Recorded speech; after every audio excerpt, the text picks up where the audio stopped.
Hard hitting vlogs. Hello viewers, भाई आज के हमारे वीडियो का टॉपिक है Karnataka assembly elections 2023 an unbiased and factual analysis. दोस्तों, कर्नाटक विधानसभा चुनाव की सरगर्मियां तेज हो गई हैं। आगामी 10 मई को राज्य की 224 विधानसभा सीटों के लिए मतदान होना है। ये चुनाव भले ही एक राज्य में हो रहा है, लेकिन उसके परिणामों की अनुगूंज राष्ट्रीय स्तर तक सुनी जाएगी।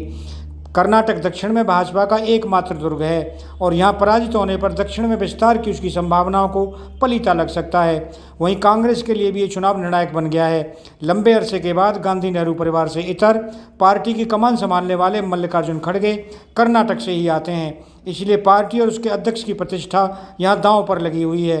राजनीतिक हाशिए पर चल रहे जनता दल एस के सामने भी अपनी ताकत साबित करने की चुनौती है कि वह राजनीतिक पंडितों द्वारा उसे खारिज करने के दावों को गलत सिद्ध करे।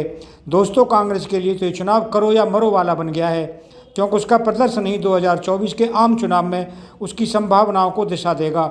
बेहतर प्रदर्शन करने पर ही वह विपक्षी एकता की धुरी बन सकती है, अन्यथा राजनीतिक मोलभाव की उसकी शक्ति घट जाएगी। अभी तक के रुझानों के हिसाब से कांग्रेस के लिए कर्नाटक की राह अपेक्षाकृत आसान लग रही है। इसमें राज्य में भाजपा के खिलाफ सत्ता विरोधी माहौल की भी एक अहम भूमिका है। बसवराज बोम्मई के नेतृत्व वाली भाजपा सरकार भ्रष्टाचार के आरोपों से जूझ रही है। वहीं टिकट वितरण में भी असंतोष स्पष्ट दिखा। क्षुब्ध नेता पार्टी से पलायन कर रहे हैं। इनमें पूर्व मुख्यमंत्री और राज्य में प्रभावी लिंगायत समुदाय से आने वाले जगदीश शेट्टार जैसे चेहरे भी शामिल हैं। हालांकि अभी ये कहना जल्दबाजी होगी कि भाजपा को इसका कितना नुकसान होगा। ऐसा इसलिए क्योंकि उसने कई मौजूदा विधायकों का टिकट काटकर नए चेहरों को मौका देकर सत्ता विरोधी रुझान को थामने का दांव चला है। उसकी रणनीति अन्य राज्यों में भी फलदायी सिद्ध होती आई है।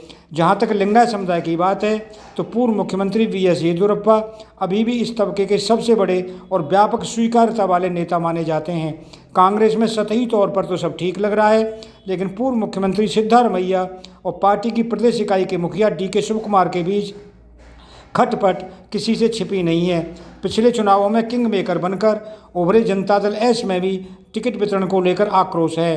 देवगौड़ा परिवार में भी खींचतान जारी है। उन पर हद से ज़्यादा परिवार केंद्रित होने के आरोप लग रहे हैं। देखा जाए तो तीनों ही दल किसी न किसी तरह की मुश्किलों से जूझ रहे हैं। कर्नाटक की विखंडित राजनीति को देखते हुए यहाँ सत्ता के लक्ष्य पर निशाना लगाना आसान नहीं है। राज्य की राजनीति में विखंडन न केवल क्षेत्रीय आधार पर बल्कि सामाजिक स्तर पर भी दिखता है। उत्तरी कन्नड़ और तटीय इलाकों में जहां भाजपा की बढ़िया पैठ है, तो आंध्र से लगते मध्यवर्ती हिस्सों में कांग्रेस का अच्छा खासा प्रभाव है और मैसूरू वाले दक्षिणी हिस्से में जनता दल एस या यूं कहें कि देवगौड़ा परिवार की ठीक ठाक पकड़ है। इस बिखराव का असर जनादेश में भी दिखता है। यही कारण है कि पिछले 20 वर्षों में कर्नाटक में किसी भी पार्टी को पूर्ण बहुमत वाली सरकार सिर्फ एक बार बनी है। 2013 में कांग्रेस की पूर्ण बहुमत की सरकार बनने के पीछे का एक बड़ा कारण ये भी था कि तब येदियुरप्पा ने भाजपा से अलग होकर अपनी नई पार्टी बना ली थी, जिसका खामियाजा भाजपा को भुगतना पड़ा था। अब देखना होगा कि क्या ये तीनों दल अपने अपने प्रभाव क्षेत्रों में अपना आधार बरकरार रखते हुए दूसरे क्षेत्रों में भी पैठ बनाने में सफल हो पाते हैं या नहीं। दोस्तों, राज्य के प्रभावी लिंगायत और बोका लिगा समुदायों को साधने में भी सभी दल अपनी कोशिश में लगे हैं। राज्य में करीब 16 से 18% संख्या लिंगायतों की है और ये पिछले कुछ समय से भाजपा के पारंपरिक मतदाता माने जाते हैं। अब शेट्टार जैसे नेता के कांग्रेस के पाले में जाने पर देखना होगा कि पार्टी को लिंगायत मतों में सेंध लगाने में कितनी सफलता मिलती है। इससे पहले सिद्धारमैया ने मुख्यमंत्री रहते हुए लिंगायतों को अलग धर्म का दर्जा देने की पहल की थी, जिसका उन्हें कोई राजनीतिक लाभ नहीं मिला। वहीं भाजपा सरकार में इन दोनों समुदायों को साधने के लिए मुस्लिमों का 4% आरक्षण लिंगायत और बोका लिग्गा में 2-2% बांटने का फैसला किया, जिस पर फिलहाल उच्चतम न्यायालय ने रोक लगा दी है। भाजपा ने इस बार पहले से कहीं अधिक बोका लिगा प्रत्याशी भी उतारे हैं।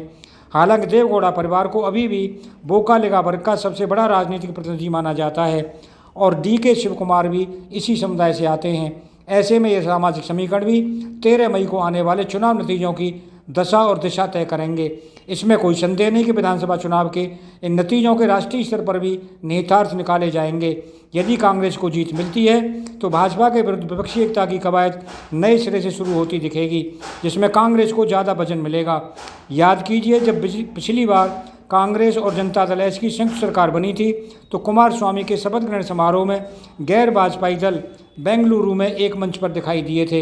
हालांकि किसी विधानसभा चुनाव के नतीजों को लोकसभा की संभावनाओं से पूरी तरह जोड़कर देखना भी उचित नहीं होगा, क्योंकि दोनों चुनावों में मुद्दे और नज़रिया अलग अलग होता है।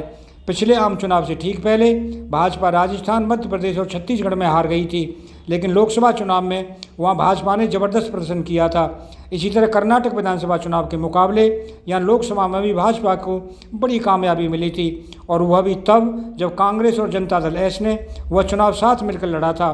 बहरहाल कर्नाटक के परिणाम से कहीं अधिक महत्वपूर्ण ये होगा कि इस चुनाव अभियान के दौरान कौन से मुद्दे उभर कर राष्ट्रीय राजनीतिक विमर्श को आकार देंगे।